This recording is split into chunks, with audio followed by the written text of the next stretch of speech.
Ayon sa Roma 5:5, ang sabi dito, at hindi tayo binigo ng pag-asa, sapagkat ang pag-ibig ng Diyos ay ibinuhos sa ating mga puso sa pamamagitan ng Espiritu Santo na ibigay sa atin. Tayo po manalangin. Dakilang Diyos, salamat po Panginoon sapagkat ikaw ang nagsabi, dahil sa kabutihan mo, ibinuhos mo sa amin at hindi kami mabibigo.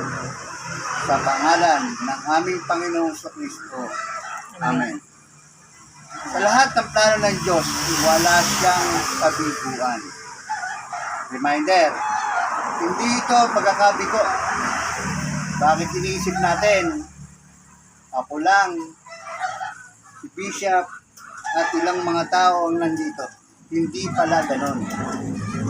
Ang sabi ng ating Panginoon, kaya kayo nandyan upang hindi kayo mabigo. Bakit? Ang Espiritu ng Diyos nasa bawat isa.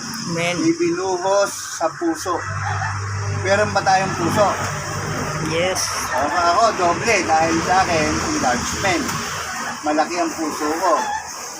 Dalawa yung puso ko. Siguro ganun kalaki. Pero sabi nga sa ating Panginoon, emerge na lang. Palitin. Isama sa puso na binuhos niya ang kanyang pagmamahal. Ang Diyos hindi nagbabago. Hindi siya nagkamali. Paano po bang hindi siya nagkamali? Nung si Pedro ay inanyayahan niya na lumapit sa kanya, ang sabi sa kanya, Pedro, lumapit ka. Gusto ko po dyan, Panginoon, pumunta sa'yo.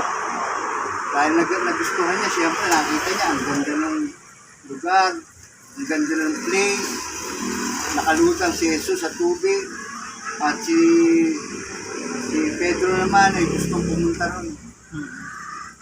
Habang naglalakad si Pedro, nakangiti siya. Ayaw niya pala ng problema. Dumating sa kanya ang problema, biglang lumaki ang alon, natakot si Pedro at lumuko. Tayo, sa lahat ng pagkakataon, ayaw natin ng problema.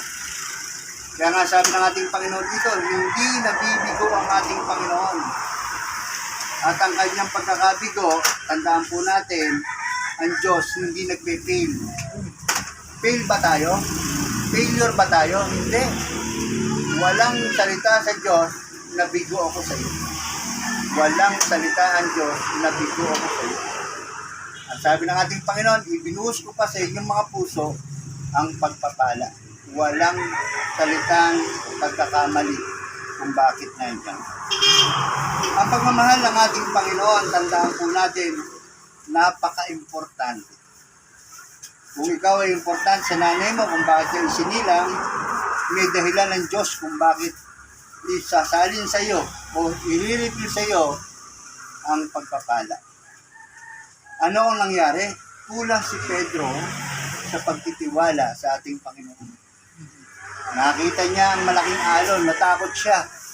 At nung natakot siya, nawala yung focus niya. Ganon ang paglilingkod sa ating Panginoon. Minsan wala tayong focus. Talala natin, kaya natin. Hindi. Walang kaya. Ako, hindi ko rin sasabihin kaya ko. Hindi ko rin kayang sabihin na bukas buhay pa ako. Ang ibig lang sabihin sa inyo na ang Diyos minsan lang hindi siya nagkakamali. Ang bakit ka nandun. Ngayon, dumating ang pagkakataon na si Moises tinawag ng Diyos.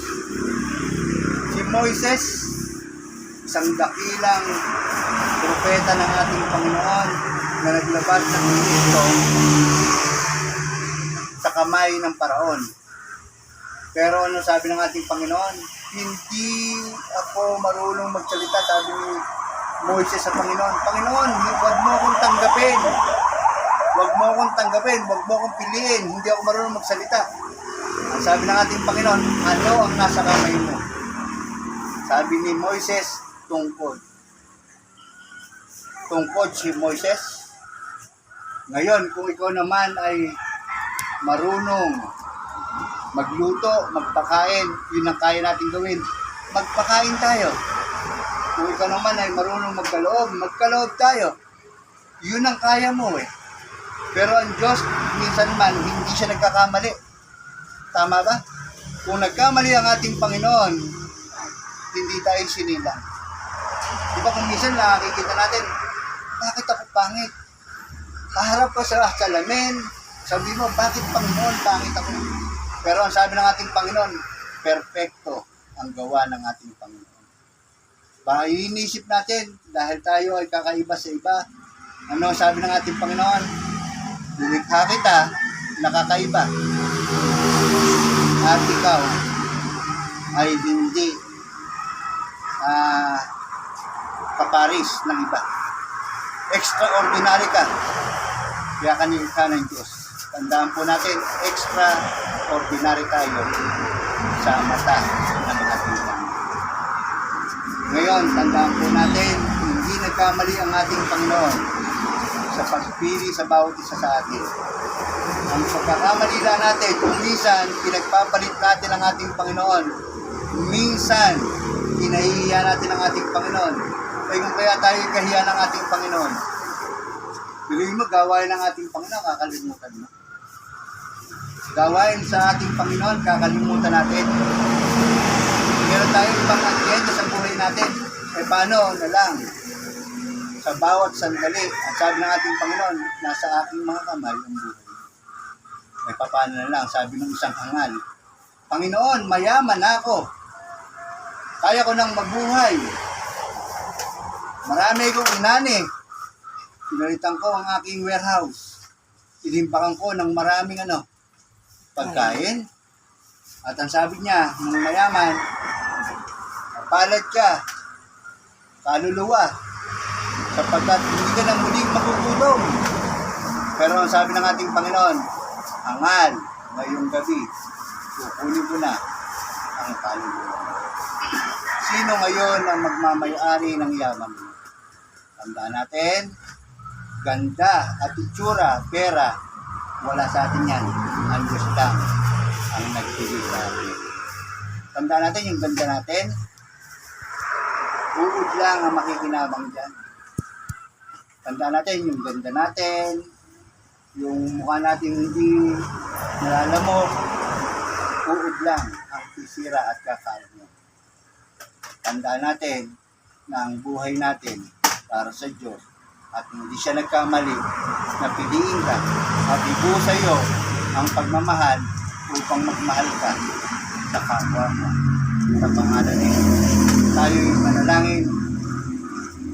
Dakilang Diyos, salamat po Panginoon sa oras na ito na ang pag-ibig mo ay sinalin mo sa amin at hindi ka nagkamali na kami, Panginoon, ay nakamin mo. Nagkakamali kami kung minsan, Panginoon, nakukumpuse kami sa aming sarili. Bakit kami kulang? Kami pala ang nagkulang, Panginoon. Sapagkat ikaw ang unang nagtiwala sa amin. Nung si Jesus ay namatay, ay binigay mo sa amin ang pagpapala. Sa pangalan ng aming Panginoon sa Kristo. Amen.